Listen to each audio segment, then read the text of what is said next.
দুপুর 12:49 কানপুর টেস্টে প্রথম দিন কথিত সুপার ফ্যান টাইগার রবি আচমকা অদৃশ্য কারণে বসে পড়লেন স্টেডিয়াম এলাকায়। সিসিটিভি ফুটেজে পরিষ্কার, ঘটনা ঘটার আগ অবধি কেউ দেয়নি তাকে একটা ফুলের টোকাও।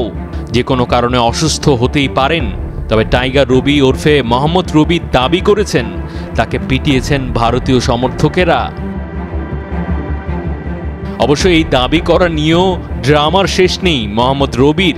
প্রথমে বলেছেন মার খেয়েছেন, পরে বলেছেন অসুস্থ হয়েছেন, শেষে আবার বলেছেন ভারতীয় দর্শকদের দ্বারাই হয়েছেন আঘাতপ্রাপ্ত। নিজেকে যতটা স্মার্ট মনে করেছেন তার চাইতে বেশি স্মার্ট হতে পারে সিসিটিভির ফুটেজ, সেই জ্ঞানটুকু বোধহয় ছিল না। রাজনৈতিক টানপোড়েনের মধ্যে ভারত বাংলাদেশের এই সিরিজটা নিয়ে বাড়তি একটা উত্তেজনা আছে সত্যি, তবে সেখানে খেলা দেখতে কিংবা কভার করতে যাওয়া কেউ এখন অবধি কোনো অনাকাঙ্ক্ষিত পরিস্থিতিতে পড়েছেন বলে জানা যায়নি। ব্যতিক্রম মেডিকেল ভিসায় খেলা দেখতে যাওয়া মোহাম্মদ রবি। চেন্নাই টেস্ট থেকে শুরু ইন্ডিয়ান ফ্যানদের হাতে মার খাওয়ার স্ক্রিপ্ট, বরং তার আবোল তাবোলের কারণেই নিরাপত্তা ঝুঁকিতে পড়ার দশা খেলা কভার করতে যাওয়া মিডিয়া। সমর্থকরা ক্রিকেটের প্রাণ, তবে আজকাল সেই আবেগকে ব্যবসা বানিয়েছেন অনেকেই। পৃথিবীতে অনেক দেশেই সুপার ফ্যান আছে বটে, তবে অন্য কোনো দেশে এত মুড়ি মুড়কির মতো নেই, এত সহজে স্পন্সরও কেউ পায় না।